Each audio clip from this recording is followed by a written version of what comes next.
Bharat Ratna missile man doctor APJ Abdul Kalam ji की आज जयंती पर उन्हें विनम्र श्रद्धांजलि।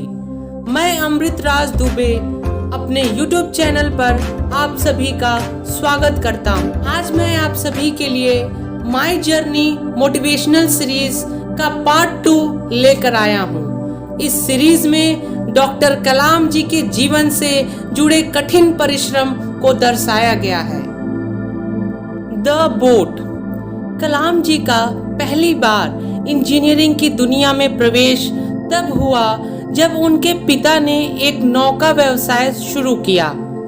इस व्यवसाय में उन्हें बड़ी सफलता मिली। फिर एक दिन बहुत ही तेज तूफान आया। अगली सुबह तूफान के बीत जाने के बाद उन्होंने देखा कि चारों ओर अविश्वसनीय विनाश हो चुका था। सबसे बुरी खबर यह थी कि इस आपदा में उनकी नाव भी बह गई थी, लेकिन कलाम जी के पिताजी का शांत स्वभाव तब भी कायम था। चक्रवात और तूफान बार बार आते गए और एक बार फिर कलाम जी ने अपनी नौका खो दी।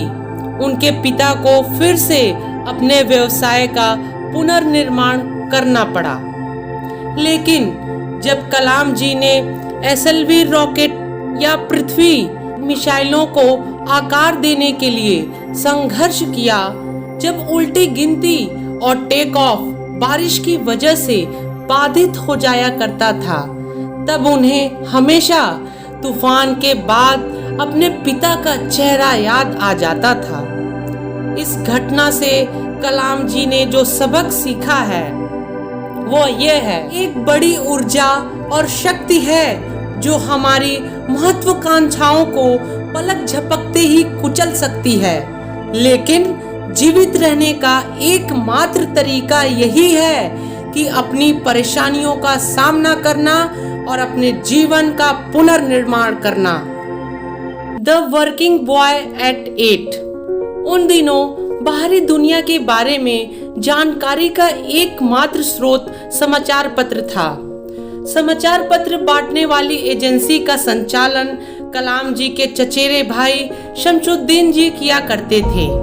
रामेश्वरम में लोगों तक समाचार पत्रों को पहुंचाने का अनोखा तरीका था। समाचार पत्र सुबह की ट्रेन से आने के बाद उन्हें स्टेशन पर रखा जाता था और फिर वहां से सभी ग्राहकों को भेजना होता था, और तभी कलाम जी आए और इस प्रक्रिया में शामिल हुए। चलती ट्रेन से फेंके जा रहे समाचार पत्रों के इस बंडल को पकड़ने और फिर वितरण के लिए शहर भर में ले जाने का काम उन्हें मिला। उनके उत्साह की कोई कमी नहीं थी। केवल 8 वर्ष के कलाम जी उस समय घर की आय के लिए एक सार्थक तरीके से योगदान कर रहे थे। उन्होंने लोगों को उनके द्वारा पढ़े गए समाचार पत्रों से पहचानना शुरू किया। कई लोग उनका इंतजार किया करते थे और कुछ तो उन्हें जल्दी घर जाने के लिए भी कहते थे ताकि वे स्कूल में जाने से देर न हो सके। कलाम जी की माँ अक्सर इस अतिरिक्त काम को लेकर उनके लिए चिंतित रहती थी, लेकिन कलाम जी को पता था कि उनकी कमाई किसी तरह सभी की मदद कर रही है और माँ भी उन पर गर्व करती हैं। यह सब सोचकर वे मुस्कुराने लगते थे। My mother and my sister. द्वितीय विश्व युद्ध के दौरान भोजन और लगभग हर चीज की सामान्य कमी थी। कलाम जी की माँ और दादी उन दिनों अक्सर अपनी प्लेटों पर भोजन को कम कर दिया ताकि बच्चों को खाने के लिए पर्याप्त हो। एक दिन की बात है, उनकी माँ ने चावल की जगह रोटियां बनाई थी। कलाम जी फर्श पर अपनी जगह बैठ गए और बड़े ही चाव से खाने लगे। एक के एक बाद रोटियां आती गईं और वे खाते गए। आखिरकार जब पेट भर गया तो उन्होंने अपने केले के प्लेट उठाई और उसे धोने के लिए चले गए। बाद में उस रात उनके बड़े भाई ने उन्हें बुलाया और पहली बार डांटा और कहा, तुम इतने अंधे कैसे हो सकते हो अब्दुल? उन्होंने कलाम जी से प्रश्न किया। फिर उन्होंने कलाम जी को समझाया, क्या आपने ध्यान नहीं दिया कि हम सभी के लिए बस 2 से 3 रोटियां खाने के लिए पर्याप्त है?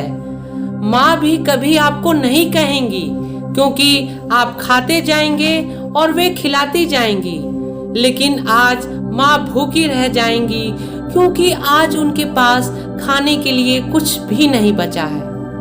उसी क्षण अपनी माँ के लिए उनका दिल टूट गया, वो खुद रोने लगे। इससे उन्होंने एक सबक सीखा कि कभी भी अपने आसपास के लोगों की जरूरतों को नहीं भूलना चाहिए। कलाम जी का परिवार बहुत बड़ा था और वे 10 भाई बहनों में से एक थे। कलाम जी के जीवन ने अपनी राह पकड़ ली और रामनाथपुरम में स्कूली शिक्षा पूरी करने के बाद उन्होंने MIT में इंजीनियरिंग की पढ़ाई करने के लिए मद्रास जाने का फैसला किया। उनका घर अभी भी उनके पिता द्वारा शुरू किए गए व्यवसाय से होने वाली कमाई पर ही निर्भर था। MIT में प्रवेश लेने के लिए 600 रुपए की राशि का भुगतान कैसे किया जा सकता था? आज यह रकम बहुत ही कम लगती है, लेकिन उस समय लगभग 1 लाख रुपए के बराबर था। ऐसे में कलाम जी ने अपनी बहन जोहरा की सच्ची समझ देखी।